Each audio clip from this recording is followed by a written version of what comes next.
कि मेरे ऊपर आंदोलनों के जो 31 मुकदमे दर्ज हुए वो सरकार की चमचागिरी करते इसीलिए।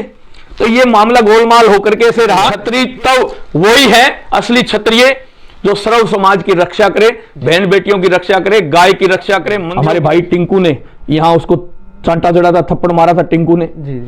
और उसके बाद तो जो झूठा मुकदमा कराने वाला है उसकी टांगे तोड़ दो। और मैंने ये भी कहा था SC ST के लोगों को आरक्षण का फायदा नहीं दे सके तो अब आगे क्या खाक दोगे? कहां हमें पाकिस्तान से डराते हैं, कहां हमें टुकड़ा टुकड़ा गैंग से डराते हैं, कभी मुस्लिमों का नाम लेकर डराते हैं, कभी किसी। अगर आपने भी आपकी अपनी मां का दूध पिया है तो लाल चौक पे मिलना, तिरंगा फहराने के बाद एक चांटा आपके गाल पर भी रशीद करेंगे। तो मेरे पे कितने मुकदमे दर्ज हुए, क्या क्या मैं भुगत रहा हूं, कहां कहां मेरे पे दबाव बनाए जा रहे हैं, पर मैं भुगत रहा हूं था क्योंकि हनुमान बेनीवाल राजपूत समाज के खिलाफ बोलता था। तो नेताओं को जवाब देना चाहिए ना। शुरुआत जयपुर से हुई। राजेंद्र सिंह जी गुड्डा कालवी साहब मुझे लेके आए थे। वीरेंद्र न्यांगली की हत्या हुई थी, उसके बाद हम 500 किलोमीटर पैदल चल के आए थे जयपुर। तब रास्ते में रुकते रुकते आते थे, जहाँ नाइट होती थी वहाँ रुक जाते थे। तो चर्चाएं बातें चलती थी भी तू एनर्जी इधर हरियाणा और इधर नष्ट कर रहा है, ये एनर्जी समाज में लगा और समाज के लिए काम कर। तो मुझे करनी सेना की कमान राजस्थान की सौंपी गई। उस समय खाली जोटवाड़ा करनी सेना के नाम से करनी सेना जानी जाती थी। और 4 जिलों में थी। मेरे को डॉक्यूमेंट दिए तो नाम मात्र के 11 जिले बताए गए, उनमें से 4 में थोड़ा बहुत काम करनी सेना का हुआ करता था। इसको मैंने पहले पूरे राजस्थान में बढ़ाया और मैंने पहले घोषणा की संगठन को खड़ा करते ही कि राजस्थान विधानसभा को हम घेरेंगे और आरक्षण की लड़ाई जो आप लोग 23 सालों से लड़ रहे हो ज्ञापनों के जरिए, और उस लड़ाई को हम विधानसभा का घेराव करके शुरुआत करेंगे। क्योंकि 2008 में गहलोत साहब आए, बिल लेके आए कि 14% आरक्षण सवर्णों को दे दिया। उसके बाद वसुंधरा जी आए, वसुंधरा जी ने उसी बिल को पास कर दिया कि 14% आरक्षण दे दिया। तो दे दिया तो फिर लागू क्यों नहीं? जी सर, सही। तो उसको लेकर के मेरा ये था कि ये जो आरक्षण दे दिया कर रहे हैं तो 50% से फालतू दे ही नहीं सकते, तो दे कहां से दिया?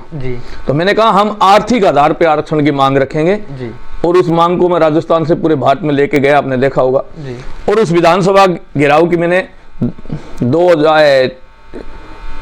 3 मार्च 2016 को घोषणा कर दी कि हम विधानसभा को घेरेंगे। उसको लेकर के हमने पूरे राजस्थान के दौरे किए, जिले वाइज हमने मीटिंगें की। जहाँ सवर्ण कास्ट ज़्यादा है वहाँ हम तहसील लेवल पर भी मीटिंग की। जयपुर में नुक्कड़ सभाएं की और उसको हमने ये नहीं कहा कि हमें राजपूतों को आरक्षण दो, मैंने सवर्ण शब्द लेकर के इस लड़ाई को शुरू किया कि जो आरक्षण से वंचित है उन सबको आरक्षण चाहिए। अकेले राजपूतों ने कभी पहले भी लड़ाई नहीं लड़ी, सबको साथ लेकर के चलने के लिए हमने लड़ाई लड़ी। और जैसे ही डेट नजदीक आई विधानसभा की तो जो हमारे पूर्वज थे दादो साहब बाबू साहब, उन्होंने सभा भवन जयपुर में मीटिंग रखी। राजपूत सभा भवन के अंदर मीटिंग हुई और उसमें ये निर्णय उनका हुआ। उस दिन मैं कोटा मीटिंग कर रहा था, कोटे जिले के ग्राउंड पे था कि ये प्रोग्राम स्थगित कर दिया जाए और इसको आगे बढ़ा दिया जाए कि वसुंधरा जी से हमारी बात हो गई। वसुंधरा जी ने कहा है कि मैं आरक्षण दे दूंगी।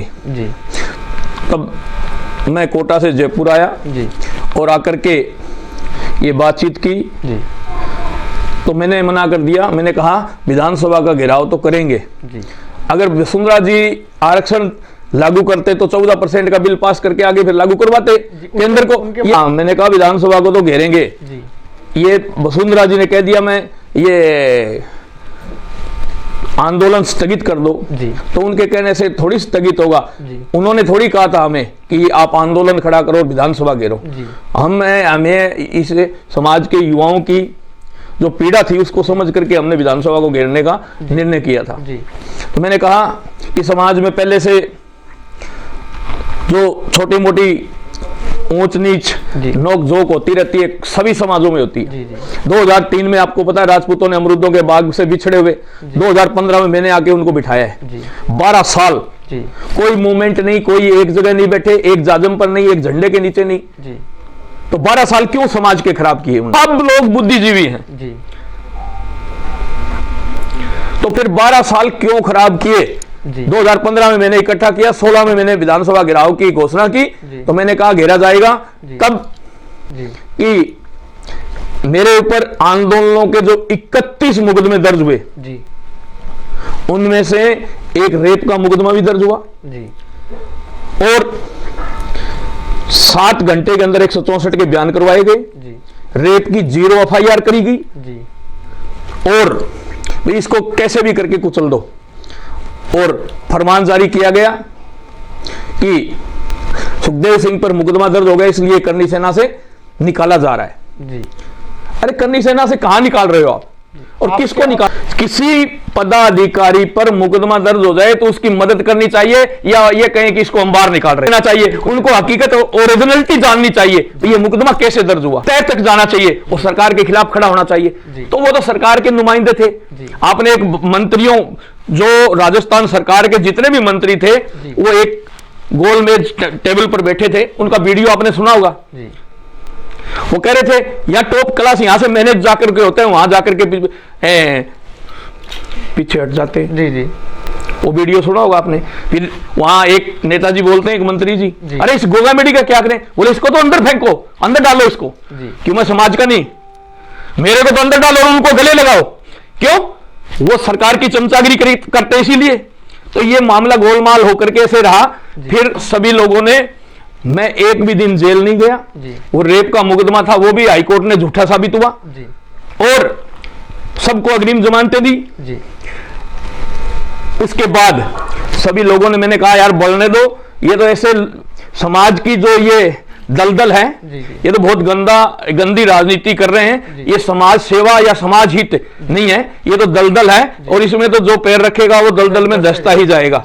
तो मेरे को तो बख्शो, मेरे को तो छोड़ो। पर समाज के युवाओं ने कहा नहीं भाई साहब, हम आपके साथ हैं, कंधे से कंधा मिला करके आप हमें इस लड़ाई को लड़ो। तो उस दौरान मैंने 4 स्टेट में करनी सेना पहुंचा चुका था मैं और 4 में और मैंने 8 स्टेट में पहुंचा दी थी। तब राजस्थान में थी तो करनी सेना, अदर स्टेट में चले गई तो राष्ट्र में चली गई, पूरे राष्ट्र में हो गई। अभी तो राष्ट्रीय राजपूत करनी सेना नाम इसी वजह से पड़ा कि ये पूरे भारत में आज 20 स्टेटों के अंदर करनी सेना खड़ी हो गई, इसलिए राष्ट्रीय राजपूत करनी सेना इसका नाम पड़ा।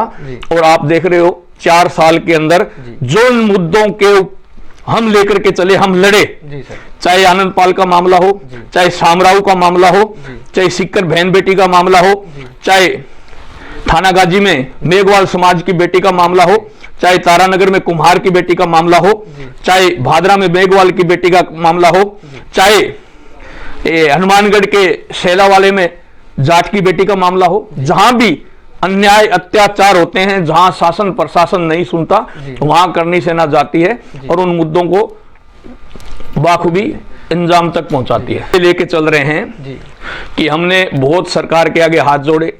आपने देखा होगा मध्य प्रदेश में 15-15 लाख लोग इकट्ठे हुए, चाहे उज्जैन देख लो, चाहे इंदौर में देख लो, चाहे अभी गुजरात के गांधीनगर में देख लो। तो युवा इस देश के अंदर बदलाव चाहते हैं और बदलाव कैसे आए? आज कुछ लोग कहते हैं कि सुखदेव सिंह गोगामेडी तो जातिवादी नेता है, जो अपने जात का नहीं, अपने धर्म का नहीं, जो अपनी जात का नहीं, अपने धर्म का नहीं, वो अपने बाप का नहीं। सही बात है। हम हमारे धर्म को और जात को भी अगर नहीं रखेंगे तो फिर किस चीज के राजपूताना और किस चीज का क्षत्रियत्व? क्षत्रियत्व वही है असली क्षत्रिय जो सर्व समाज की रक्षा करे, बहन बेटियों की रक्षा करे, गाय की रक्षा करे, मंदिरों की रक्षा करे, और सब समाज के जो पीड़ित लोग हैं उनको गले लगा करके चले, वही असली क्षत्रिय। तो हम सामाजिक नेता कैसे हो गए? हम तो सबके लिए लड़ते हैं, गाय के लिए लड़ते हैं, मंदिर के लिए लड़ते हैं। अब आपने देखा 10% आरक्षण मेरे को मिलेगा क्या? नहीं। पर भारत के अंदर 10% आरक्षण लिया ना, नाश में नकेल डाल के लिया ना। मध्य प्रदेश, राजस्थान, छत्तीसगढ़ और कर्नाटक 4 स्टेट की सरकार जाने के बाद केंद्र सरकार ने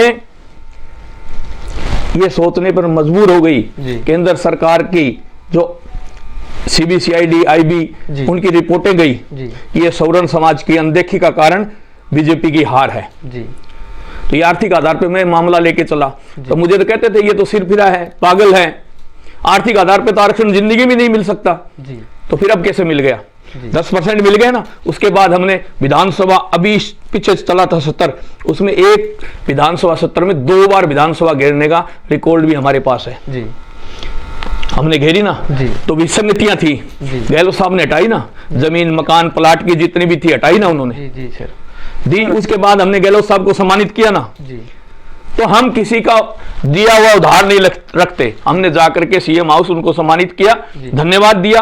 हाँ, एक बात मैंने और नहीं रखी वहां, मैंने कहा चालू भर्तियों के अंदर हम उनका विरोध नहीं करते हुए उनको क्यों दे दिया भाई? आपने गुर्जर समाज को दे दिया, हम स्वागत करते हैं, पर सवर्णों को भी तो चालू भर्तियों में आरक्षण मिलना चाहिए ना। जरूर सर, पर वो अभी तक नहीं मिला।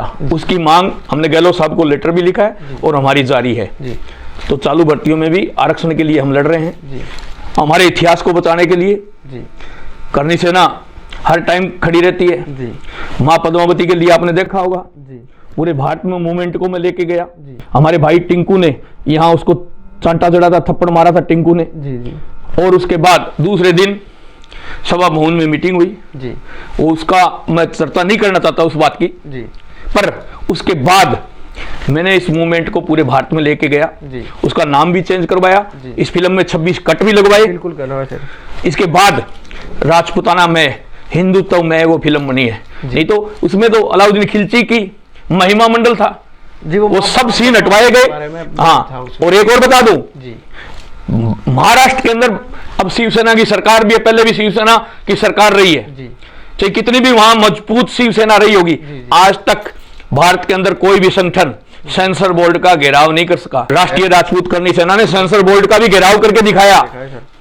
तो हम लोग उन मुद्दों को लेकर के लड़ रहे हैं। अभी ताजा हमारे मुद्दे हैं, वो है गाय को भारत माता घोषित किया जाए जी। इसके अलावा SC/ST एक्ट जी, जिसके अंदर बगैर जांच के गिरफ्तारी पूरे विश्व में कहीं भी नहीं है। कहा था जी कि SC/ST का कोई भी झूठा मुकदमा दर्ज कराता है तो पहले प्रशासन के पास जाओ, जो डॉक्यूमेंट सबूत है वो दो। उसके बावजूद भी प्रशासन नहीं सुनता है तो जो झूठा मुकदमा कराने वाला है उसकी टांगे तोड़ दो। और मैंने ये भी कहा था अगर मुकदमा सच्चा SC/ST के लोग करवाते हैं तो प्रशासन कार्रवाई नहीं कर रहा है तो उसके लिए सुखदेव सिंह उनके लिए पहले भी लड़ा है और आगे भी लड़ेगा, उनके लिए भी धरना प्रदर्शन करके उनको न्याय दिलाया जाएगा अगर ओरिजिनलिटी में SC/ST का मुकदमा दर्ज होता है तो। पर ये सरकारें ना जी, आज बात तो करते हैं हम बॉर्डर की जी, टुकड़े टुकड़े गैंग की जी, JNU की जी, OBC की, मुस्लिमों की जी, पाकिस्तान की जी, बातें तो हमें उनका नाम लेके डराया जाता है पर हमें पाकिस्तान मार रहा है क्या? नहीं। हमें टुकड़े टुकड़े गैंग मार रही है क्या? बिल्कुल नहीं मार। अरे भारत के अंदर ये सरकारें मार रही है हमें जी। आज जातिवाद का जहर कौन घोल रहा है? सुखदेव सिंह गवर्नमेंट ही घोल रहा क्या? ये सरकार घोल रही है जी। कोई भी कलेक्ट्री, किसी भी कलेक्ट्री कार्यालय के अंदर आप जाओ, एक खिड़की के ऊपर लिखा हुआ होगा जाति प्रमाण पत्र यहां बनाए जाते हैं जी। और फिर कहते हैं जाति को बढ़ावा दे रहे, कौन दे रहा है? ये आज SC/ST एक्ट लेके आए, सुप्रीम कोर्ट ने इसको हटा दिया। चलो SC/ST एक्ट के साथ कहीं भी अन्याय होता है, हम लड़े हैं, पहले भी आगे भी लड़ेंगे। SC/ST एक्ट को हम ऐसी वालों को हम साथ लेके चलते हैं। पता है आपको बाबा साहब अम्बेडकर जिनकी बड़ी बड़ी प्रतिमाएं लगा करके ये लोग वोट मांगते हैं, अरे बाबा साहब अम्बेडकर को भी पढ़ा लिखा करके एक क्षत्रिय ने बैरिस्टर बनाया, उनका पूरा खर्च उठाया। अरे हमारी रगों में तो वो खून है।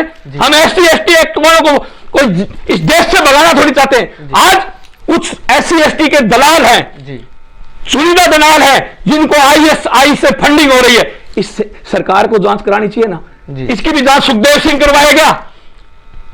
डेली धर्म चेंज हो रहा है SC ST एक्ट के अंदर, हजारों लोग धर्म चेंज कर रहे हैं, सरकार क्यों ध्यान नहीं दे रही उनकी तरफ? हमारे भाइयों को हमसे अलग होना पड़ रहा है, अलग किया जा रहा है लालच लोभ दे करके, तो सरकार को सोचना चाहिए इस मामले को लेके। इसके अलावा ये आरक्षण जो राजस्थान में हटा दिया, मध्य प्रदेश में जमीन मकान प्लाट का हटा दिया, गुजरात में पहले हटा हुआ था और इसमें उत्तराखंड में पहले हटा हुआ था, बाकी स्टेटों में अभी जमीन मकान प्लाट की जो है धारणाएं वो हटाई जाए। और इसके साथ साथ हम ये चाहते हैं कि इस आरक्षण को वोट बैंक बना करके लोग ये यूज क्यों कर रहे हैं? ये बाबा साहब अंबेडकर के संविधान की अवहेलना हो रही है। ये बाबा साहब अंबेडकर ने ये कहा था 10 साल से ज्यादा आरक्षण होना नहीं चाहिए, तो फिर हर बार ये रिन्यूअल कैसे हो जाता है? इसकी समीक्षा क्यों नहीं हो रही? इसकी समीक्षा कराने के लिए लंदन से आएंगे क्या? भारतीय गवर्नमेंट को करानी होगी ना। जिनको हम सवर्णों को, सांसदों को वोट देकर के चुन करके भेजते हैं, ओबीसी, मूल ओबीसी, दलित, उनको चुन करके भेजते हैं, तो वो चमचे पार्टी के एक टाइप के दलाल हैं, वो समाज की बात में रख ही नहीं सकते। वहां विहित जारी होता है और सारे के सारे लिट जाते हैं, साइन करते हैं वो कागज पैसे आंख बंद करके, पढ़ते नहीं इस पे क्या है। 10 साल के लिए आपने आरक्षण को फिर रिन्यूअल कर दिया, फिर बढ़ा दिया, चल रहा है। तो मैं सुखदेव सिंह गोवामेडी का यही कहना है कि 72 साल के अंदर आप SC ST के लोगों को आरक्षण का फायदा नहीं दे सके, तो अब आगे क्या खाक दोगे? हमें तो हमारी सरकारों ने मार रखा है। कहां हमें पाकिस्तान से डराते हैं, कहां हमें टुकड़ा टुकड़ा गैंग से डराते हैं, कभी मुस्लिमों का नाम लेकर डराते हैं, कभी किसी का नाम लेकर डराते हैं। वो हमारे उंगली भी टच नहीं कर सकते। हमें तो सरकारें मार रही है हमें तो सरकारों ने कुचल दिया ये आरक्षण। अरे सवर्ण समाज ने कोई गुनाह कर दिया क्या? बिल्कुल। सवर्ण समाज के पास जितनी भी प्रॉपर्टी थी, जितनी भी गढ़ थे, जितनी भी बड़ी बड़ी बिल्डिंगें थी, जब 565 रियासतों ने सारा कुछ सरकार को सौंप दिया कि इस भारत के अंदर बराबरी होनी चाहिए, तो उन लोगों को क्यों कुचला जा रहा है? सही है सर। जब 565 रियासतें भारत सरकार को सौंपी गई थी, तब एक डील हुई थी, लिखा पड़ी हुई थी कि आपके पास MP का दर्जा होगा, आपको मिलिट्री में, फौज में इतनी नौकरी दी जाएगी, आपको पुलिस में इतनी नौकरी दी जाएगी, आपको भारत में इतनी नौकरी दी जाएगी। तो उस वादे से क्यों मुकर रही है?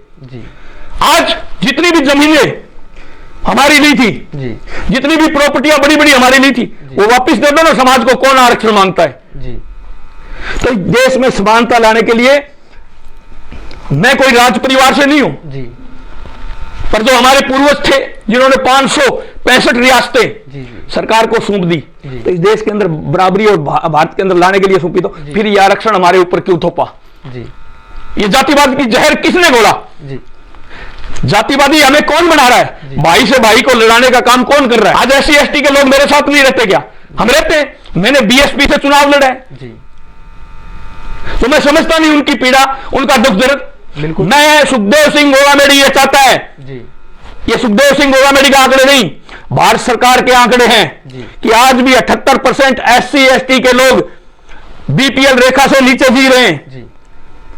सुखदेव सिंह ये चाहता है उन 78% लोगों को इस आरक्षण का फायदा मिले, जिनको BPL फॉर्म भरना नहीं है ना, उनको आरक्षण का फायदा मिले, ना कि 22% IAS IPS, मुख्यमंत्री, राष्ट्रपति, प्रधानमंत्री, इनको आरक्षण मिले। अरे इस देश के अंदर कहां दलित है, कहां SC ST एक्ट है? ये राजनीतिक पार्टियां जहर घोल रही है, ना कि सुखदेव सिंह गोवामेडी। हमने तो हमारे हक और अधिकार के लिए, हमारे हक और हकूक के लिए, सवर्ण भाई और बहनों को उनका हक और अधिकार दिलाने के लिए आर पार की लड़ाई लड़ी है, तब जाकर के 10% आरक्षण मिला है। हम खिरात में भीख में नहीं लेते कोई मांग करके कि हमें ये दे दो, हम तो लड़ करके लेते हैं और लड़ करके ही आरक्षण लिया है। हम ये चाहते हैं देश के अंदर आरक्षण आर्थिक आधार पर हो जाए, गाय माता को राष्ट्रमाता घोषित कर दे, SC ST एक्ट के अंदर संशोधन हो, बगैर जांच के गिरफ्तारी क्यों? ये हमारी प्रमुखता से 3 मांग ये है। और एक नई मांग इसमें हमने ये जोड़ी कि जितनी भी नाबालिग बच्चियों के साथ दुष्कर्म होते हैं, ये कानून तो वसुंधरा जी ने बना दिया था कि 12 साल से नीचे कम उम्र की जो लड़कियां हैं, बिल्कुल, उनको फांसी की सजा होगी। और उसको राष्ट्रपति ने भी मोहर लगा दी, राज्यसभा और लोकसभा में भी पास हो गया। हम ये चाहते हैं कि फांसी तो आप दे ही रहे हो, उनको फांसी तो तोड़ ही रहे हो, वो फांसी जेल की 4 दीवारी में ना तोड़ करके सार्वजनिक चौक पे तोड़ा जाए। हमारी चौथी मांग ये है, ये राष्ट्रीय राजपूत करणी सेना का चौथा पॉइंट ये है, ये हमारी मांग है। तो मुख्यमंत्री जी ये कह रहे हैं वो लागू नहीं करेंगे, हम मुख्यमंत्री जी के समर्थन में आ जाएंगे कि लागू मत करो, पर जो केंद्र सरकार ने 10 साल आरक्षण रिन्यूअल किया है वो भी लागू मत कर लो, वो भी लागू मत करो। अगर उसका समर्थन राजस्थान के मुख्यमंत्री करते हैं कि 10 साल जो केंद्र सरकार ने आरक्षण बढ़ाया है उसको हम आगे नहीं लागू करेंगे राजस्थान में, तो हम उसमें भी राजस्थान सरकार के साथ खड़े रहेंगे। इनकी बापोती नहीं है। केंद्र सरकार ने जो बिल बना दिया राज्यसभा लोकसभा में और राष्ट्रपति से मोहर लग गई ना, वो पूरे भारत में लगता है। ये जनता को बेवकूफ बनाने की बात है। हम राजस्थान में लागू नहीं करेंगे, हम मध्य प्रदेश में लागू नहीं करेंगे, ये तो पूरे भारत में लागू हो चुका है। फारूक अब्दुल्ला ने चैलेंज किया केंद्र सरकार को, सुखदेव सिंह गोगामेडी को नहीं, केंद्र सरकार को चैलेंज किया। तो हम तो राष्ट्रवादिता के प्रति पहले ही हमारे पूर्वजों ने बलिदान दिए हैं। तो वो घूमता घूमता YouTube पे मेरे सामने आया, मैंने उसको सुना। सुनने के बाद में उसने कहा था कि आप पाक शासित कश्मीर की बात करते हो, पहले किसी माई के लाल में अगर दम है तो कश्मीर के लाल चौक पर तिरंगा फहरा करके दिखाओ। तब हमने राजस्थान में यहाँ जयपुर बैठ करके कोर कमेटी की हमारी मीटिंग हुई, उसमें हमने डिसीजन लिया कि ये आने वाली 15 अगस्त को लाल कश्मीर के लाल चौक पर तिरंगा हम फहराएंगे। और हमने टीम बनाई, यहाँ शहीद स्मारक से हम रवाना हुए, करीब 2500 लोग थे रैली के रूप में। उनको जाते जाते आगे तक बॉर्डर पे गिरफ्तार कर लिया गया सबको, पर ABC टीम थी, उसी हिसाब से हम कश्मीर पहुंचे। और कश्मीर पहुंच करके हमने उस लाल चौक पर तिरंगा फहराया। और हमने उस चैलेंज में एक बात हमने भी चैलेंज किया था भी हम 15 अगस्त को कश्मीर के लाल चौक पर तिरंगा फहराने के लिए आ रहे हैं। पर फारूक अब्दुल्ला जी, अगर आपने भी आपकी अपनी माँ का दूध पिया है तो लाल चौक पे मिलना, तिरंगा फहराने के बाद एक चांटा आपके गाल पर भी रशीद करेंगे, क्योंकि खाता आप भारत के खाता हो और विदेशों को गुणगान करते हो, इसलिए वहां वो हमें मिले नहीं। उनकी हमारा जो चैलेंज था एक्सेप्ट करने की औकात नहीं थी, हमने एक्सेप्ट किया और भारत माता की जय बोल के हम तिरंगा फिरा करके आए, आन बान शान रखने के लिए। आज तो कश्मीर के हर चौक में, हर गली में, हर गांव में तिरंगा है, पर उस समय करणी सेना ने जाकर के तिरंगा फहराया। तो यही कहना है युवाओं से कि हर बात पर समझौता, हर बात पर समझौता। अगर समझौता ही करना है तो फिर लड़ते ही क्यों हो? लड़ाई वो लड़ी जाती है जो आर पार की हो। तो युवाओं को मैं एक संदेश देना चाहता हूं कि आप ईमानदारी से लड़ाई लड़ें। आज हमारे जितने भी पूर्वज हैं, चाहे राणा सांगा हो, चाहे महाराणा प्रताप हो, चाहे वीर दुर्गादास राठौड़ हो, चाहे शेखाजी महाराज हो, चाहे ये जितने भी वीर और हुए हैं, मैं अगर नाम गिनाऊंगा तो 2 से 3 दिन लग जाएंगे। इसलिए जितने भी वीर हुए हैं उन्होंने किसी ने भी कोई 60-70 साल नहीं जिए। युवा होते होते ही उन्होंने तलवार की नोक पर बिल्कुल विजय प्राप्त की। और कहां विजय प्राप्त की? जहां तोप चलती हो और उसके सामने तलवार लड़े, वो कौन? राजपूत। तो वहां हमारे पूर्वजों ने ऐसी लड़ाइयां लड़ी हैं, वो खून आज हमारी रगों में। मैं तो युवाओं को कहना चाहता हूं, आप क्रांतिकारी बनकर के लड़ें, ना कि समझौता एक्सप्रेस नाम ने। समझौता करना बहुत आसान है और लड़ाई को लड़के सिरे तक पहुंचाना बहुत मुश्किल काम होता है। आज मुझे पता है ये 10% आरक्षण सवर्णों को मिला तो मेरे पे कितने मुकदमे दर्ज हुए, क्या क्या मैं भुगत रहा हूं, कहां कहां मेरे पे दबाव बनाए जा रहे हैं, पर मैं भुगत रहा हूं ना, मैं खुद भुक्तभोगी हूं ना। पर मैं ये चाहता हूं कि मेरे युवा भाई और बहन, उनके चेहरे पे मुस्कुराहट रहे, उनके दुख तकलीफ सब मैं ले लूं। मैंने ये कहा था कि अब की बार अमरनाथ यात्रा पे एक भी यात्री को खरोंच आई तो अलगाववादी, उग्रवादी, आतंकवादी जो विदेशों से यहाँ आते हैं जियारत करने के लिए दरगाह पर, वो भी अपने आप को सही सलामत ना समझे। करणी सेना यहाँ भी हाथ पर हाथ रखे नहीं बैठी है और उनके लिए उस बयान पर मैं आज भी कायम हूँ। वो भारतीय मुस्लिमों के लिए नहीं, अलगाववादियों के लिए, जो विदेशी अलगाववादी हैं, जो इस देश को नुकसान पहुंचाते हैं, जो आतंकवादी हैं, टेररिस्ट जी, उनके लिए मैंने स्टेटमेंट दिया जी, और उसमें स्टेटमेंट पर आज भी कायम हूं। भारतीय मुस्लिम पहले भी भारत के थे और आज भी भारत के हैं। हम ये नहीं कहते, हाँ भारतीय मुस्लिमों को, कौन से मुस्लिमों की खिलाफत करता है सुखदेव सिंह गवर्नमेंट, जो खाते भारत का है और गुणगान विदेशों के करते हैं, वो चाहे मुस्लिम हो चाहे कोई अदर कास्ट का हो, उन सबकी सुखदेव सिंह खिलाफत करता है। मैं 1 फरवरी को हैदराबाद जा रहा हूं जी, उनको सम्मानित करने के लिए। जी, अगर कानूनी प्रक्रिया में कोई अड़चन आती है जी, तो मैं वहां के हमारे प्रदेश अध्यक्ष हैं उनको जिम्मेवारी सौंप के आऊंगा, क्योंकि अभी वो कोई जांच वगैरह उसकी चल रही है, SIT बिठाई हुई है। तो अगर प्रक्रिया के तहत अगर कोई अड़चन आती है तो हमारे प्रदेश अध्यक्ष बाद में जो भी, जब वो कहेगी टीम तब सम्मानित कर देंगे। अगर कोई प्रक्रिया में अड़चन नहीं आ रही है तो 2 फरवरी 2020 को उनको सम्मानित करेंगे हैदराबाद में, जोर शोर से सम्मानित करेंगे। उन्होंने, मेरे को ये पता नहीं ये इनकाउंटर किन परिस्थितियों में कैसे हुआ, पर मेरे को ये पता है कि जैसे को तैसा, जो राजाओं का राज हुआ करता था इस भारत के अंदर, तो राजा का बेटा अगर गलत था तो उसकी गर्दन उड़ेगी तो उसकी उड़ती थी। अगर राजा का बेटा गलत है उसको 10 साल की सजा आम नागरिक को मिलती है तो वही बेटे को मिलती थी राजा के। तो उन्होंने भागने की कोशिश की। हैदराबाद पुलिस को मैं धन्यवाद देता हूं कि दोबारा ऐसी गंदगियों को पकड़ भी लेते तो क्या करते, सल्टा दिया, बहुत बढ़िया किया, बहुत बहुत उनको मैं साधुवाद देता हूं। और पूरे भारत के युवाओं से आह्वान करता हूं कि हैदराबाद पुलिस की आवाज बने। जांच जो भी हो रही है होती रहेंगी, जांचें तो होती रहती है, पर उन्होंने वो काम किया है जो पहले राजा महाराजाओं के टाइम राजा करते थे, वो काम हैदराबाद पुलिस ने करके दिखाया, जैसे को तैसा।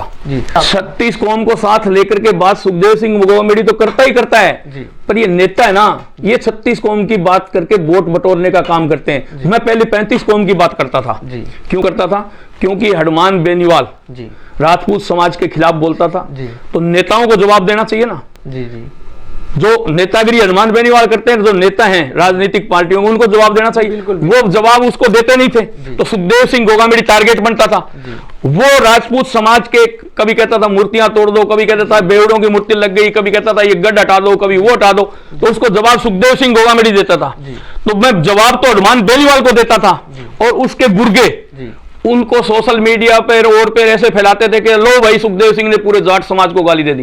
पूरे जाट समाज को गाली नहीं देता था मैं, जाट समाज के काफी लोग मेरे साथ रहते हैं। महाराजा सूरजमल पर पानीपत पिक्चर की बात हुई, सुखदेव सिंह गोगामेडी ने सबसे बड़े पहल की। मैंने महाराजा को लेटर लिख करके कहा कि राजा साहब, आपको जब भी जरूरत पड़े हम सड़कों पर उतरने के लिए तैयार हैं, क्योंकि हम जाति को नहीं देखते। उस समय राजा थे, वो सर्व समाज के होते थे, चाहे वो जाट समाज से हो चाहे राजपूत समाज से हो, इसलिए हमने उनका समर्थन किया था ना। तो जाट समाज कोई मेरा दुश्मन नहीं, हाँ व्यक्ति विशेष के खिलाफ मैं टिप्पणी करता था, और उसके गुर्गे वो पूरे जाट समाज में फैला देते थे कि देखो जाटों को गाली दे दी सुखदेव सिंह ने। कहां दे दी सुखदेव सिंह ने गाली? सुखदेव सिंह के साथ जाट समाज के लोग नहीं रहते क्या? खूब रहते हैं। अगर राजनीतिक पार्टी बनाने की जरूरत पड़ी तो अभी तो जरूरत नहीं है, मैं लड़ रहा हूं, मेरा डंडा वो घुमा रहा हूं, मैं जहां खूंटा गाड़ देता हूं, पलाख्ती मार के बैठ जाता हूं, तो सरकार की हिम्मत नहीं कि वहां से हटा दे। तो हम मुद्दों को लेकर के लड़ते हैं। लाखों लोग युवा मेरे पीछे खड़े हैं, इसीलिए तो खड़े ना। सामाजिक नेता तो और बहुत हैं, उनके साथ क्यों नहीं खड़े? मैंने वहां मांग रखी कि बिहार सरकार तुरंत प्रभाव से इस पर एक्शन ले, प्रतिमा हम लगाएंगे। हमें सिर्फ चौक का नाम बता दे, इस चौक का नाम महाराणा प्रताप है, और आनंद मोहन की रिहाई। ये 2 मामले मैंने सरकार के सामने रखे थे। वहां बिहार में मीटिंग थी, नीतीश कुमार ने घोषणा कर दी कि पटना के अंदर महाराणा प्रताप की बहुत आलीशान मूर्ति लगाई जाएगी। तो ये सुखदेव सिंह गोगामेडी लड़ता है, लाखों हजारों युवा उसके पीछे खड़े रहते हैं ना, तब घोषणाएं होती है। नहीं तो आज से पहले घोषणा क्यों नहीं? 72 इस देश को आजाद हुए तो 72 साल हो गए ना। मैं कहता हूं सर्व समाज के जो क्रांतिकारी हैं उनसे कहता हूं, अरे लड़ो इन सरकारों से। आज नहीं लड़ोगे तो कब लड़ोगे? ये गुलाम बना रही है हमें, भाई से भाई को लड़ा रही है। हम ये नहीं कहते किसी को आरक्षण मत दो, जिसको जरूरत है उसको आरक्षण दो। हम ये नहीं कहते SC ST एक्ट मत लगाओ, जो ओरिजिनलिटी में है उस पर लगाओ, बगैर जांच के पकड़ के किसी को गिरफ्तार कर दो, ये कोई मतलब थोड़ी है। तो ये सरकारें कुचल रही है हमें। आज हमें पाकिस्तान का डर भय दिखा करके ये सरकारें कुचल रही है। पाकिस्तान थोड़ी मार रहा है, यहाँ SC/ST एक्ट पाकिस्तान थोड़ी लगा रहा है, यहाँ ये आरक्षण रिन्यूअल पाकिस्तान थोड़ी कर रहा है, भारत की संसद कर रही है ना। तो मार तो हमें भारत के नेता रहे ना, पाकिस्तान के नेता थोड़ी मार रहे हैं। पर हमारे नेताओं में औकात नहीं इन नेताओं की खिलाफत करने की।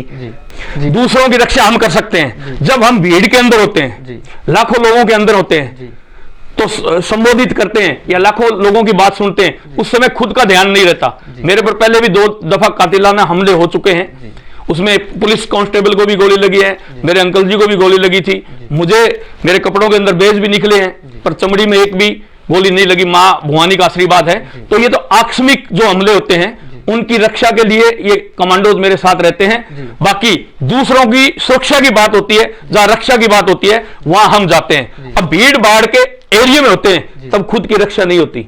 और वैसे तो कमांडो 1, 2, 4 से क्या होता है, जिस दिन जिसको जाना है वो तो जाएगा। इंदिरा गांधी जी के कमांडो नहीं थे, राजीव गांधी जी के कमांडो नहीं थे, जिनको जाना है वो तो जाना है।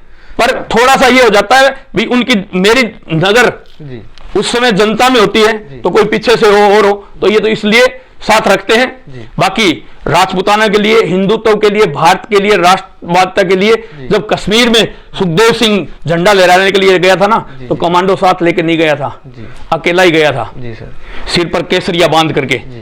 उस दिन कमांडो साथ लेकर के नहीं गया था, मैं कश्मीर के लाल चौक पर गया था, अकेला गया था। ये जिगरा ना, जिगरा ये राष्ट्रवादिता के लिए है। राष्ट्रवादिता के लिए हम हमारी जान दे भी सकते हैं और अगले की ले भी सकते हैं।